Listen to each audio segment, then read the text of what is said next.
Olá, meus amigos, tudo bem? Vamos começar a discutir hoje direito constitucional.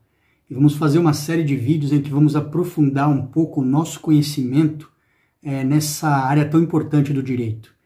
Para aqueles que são estudiosos do direito, não preciso nem falar da importância do direito constitucional, porque para você compreender qualquer área do direito, você precisa ter uma boa formação em direito constitucional. E, na verdade, para todo cidadão, para todos nós que vivemos em um Estado de direito, é extremamente importante que a gente compreenda o modo como se constitui o Estado em que vivemos, o modo em que se constituem os poderes que nos regem e a relação entre esses poderes, e também como está organizado o sistema, o ordenamento ao qual nós estamos submetidos. Então nós podemos compreender o nosso ordenamento jurídico hoje como se fosse uma pirâmide. Essa é a ideia mais básica e atual que nós temos desse tipo de sistema. E no topo dessa pirâmide está exatamente a Constituição Federal. Então isso equivale a dizer o seguinte, que tudo que acontece nesse ordenamento tem que guardar coerência com a Constituição, que é o fundamento de validade. Então, até para que você possa defender os seus direitos, até para que você possa compreender quando a esfera de direito sua está sendo invadida, seja por leis, seja por atos daqueles que estão no poder, a gente precisa entender como se organiza o nosso Estado e também como se organizam os poderes que nos regem, e isso é o estudo da Constituição ou do direito constitucional. E nesse vídeo aqui de hoje, vamos começar falando sobre o que é essa ideia de Constituição, o que é o constitucionalismo. Então, a primeira coisa que eu desejo fixar na nossa mente é que esta ideia de Constituição não é uma coisa abstrata, uma coisa que nasceu assim da cabeça de um jurista ou de um doutrinador. Na verdade, esta ideia ela é construída historicamente. Ela se dá com base no embate nas lutas sociais, nas lutas que acontecem dentro da sociedade. E é dessas relações materiais que vai surgir a ideia, o conceito de Constituição, conceito de constitucionalismo. E, na verdade, essa é uma visão importante que a gente tem que ter do direito, para que ele não seja nunca visto como uma coisa abstrata, mas sempre como algo que faz parte da nossa vida e que se consolida por meio das relações concretas, das relações de verdade que acontecem nas sociedades. Desde a antiguidade, você já tem a ideia de que havia leis que tinham um status superior, leis que constituíam o próprio Estado, leis que constituíam o próprio poder. E essas leis, que eram assim chamadas de constitucionais, eram leis diferentes das leis consideradas comuns, ordinárias. Então, por exemplo, se você vai em Aristóteles, lá na obra A Política, você já vai perceber ali que existia muito clara essa distinção entre leis constitucionais e leis comuns. Esta ideia, entretanto, vai se construir e vai ganhar cada vez mais força ao longo da história, com o ápice disso lá no século XVIII, mas desde o século XVII você já começa a encontrar uma série de pensadores que vão entender a sociedade como um pacto social, como um contrato social. Então você tem, por exemplo, no século XVII, o Thomas Hobbes, na sua obra O Leviatã, o John Locke, no segundo tratado do governo civil, e o Jean-Jacques Rousseau, aí já mais perto da Revolução Francesa, tratando na sua obra do contrato social. Todos esses autores, chamados contratualistas, embora eles tivessem diferenças em relação aos fundamentos pelos quais esse contrato deveria se estabelecer, todos eles guardavam em comum a ideia de que a sociedade se organiza por meio de um contrato entre o povo e o soberano.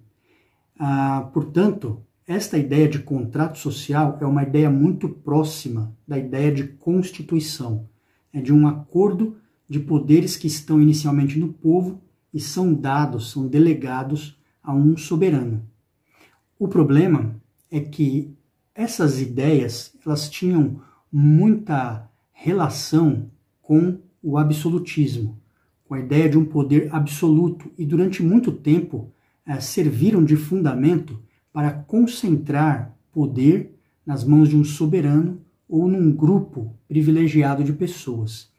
E a ideia do constitucionalismo, ela nasce exatamente com a inspiração de retirar esse poder absoluto ou limitar esse poder absoluto que existia nas mãos de um soberano, por exemplo. Então, teremos no século XVIII um movimento muito forte nesse sentido com as revoluções burguesas.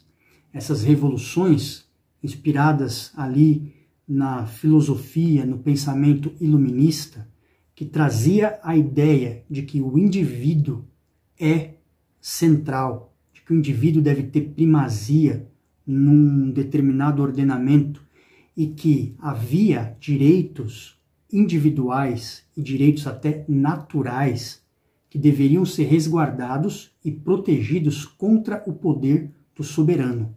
Então, esse pensamento iluminista que coloca o indivíduo como sendo o centro, como sendo um indivíduo dotado de razão e de direitos naturais, é que vai inspirar a ideia de constituição, a ideia de que o poder tem que ser limitado para a proteção do indivíduo e a ideia de que deve haver uma liberdade desse indivíduo que deve ser totalmente resguardada frente ao poder do soberano.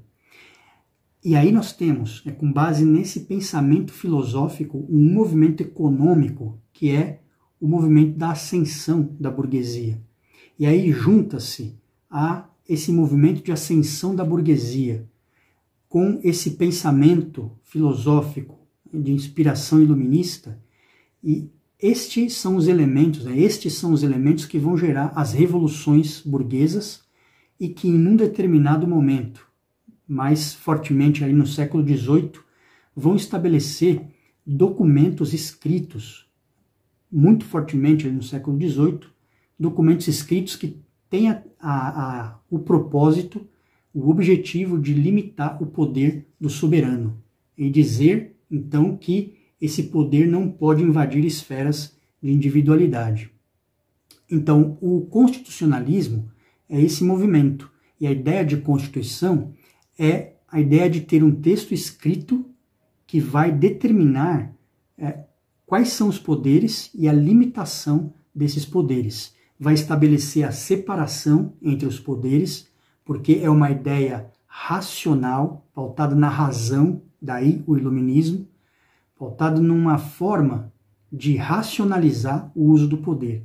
E daí então vem a ideia de separação de poderes, para que não exista um poder absoluto nas mãos de um monarca, por exemplo, mas que esse poder fosse dividido. E aí nós temos as ideias de Montesquieu, que vão inspirar também o fundamento para a separação dos poderes.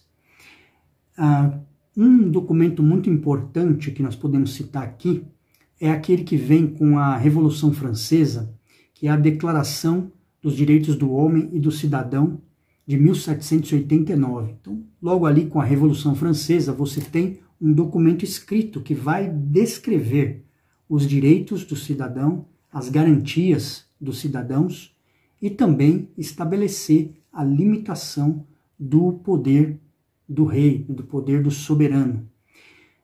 Desse modo, esse é um exemplar muito claro de como que se dá o movimento constitucionalista, como que se dá a ideia de um documento escrito que está acima de todas as pessoas e inclusive acima do soberano. Então, essa é a ideia de constitucionalismo.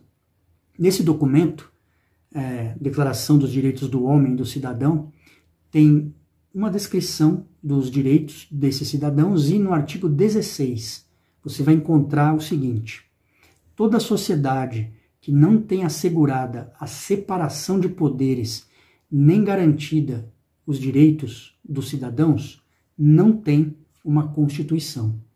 Então este é o conceito polêmico de Constituição, que diz que a Constituição se baseia em dois grandes pilares, dois grandes fundamentos: a separação dos poderes e a garantia de direitos individuais. Então, isto é a Constituição. E o movimento constitucionalista é essa revolução que vai acontecendo em diversos estados, ali na Europa, mas também na América, nos Estados Unidos, em que diversos estados vão estabelecendo documentos escritos para dizer até onde o poder pode ir, para dizer como se exerce o poder e para limitar esse poder frente às garantias individuais e aos direitos de cada cidadão. Então, esta é a ideia de Constituição e do constitucionalismo. Nos próximos vídeos, vamos continuar discutindo esse assunto e aprofundando nesse tema tão importante para a formação de cada um de nós. Até mais!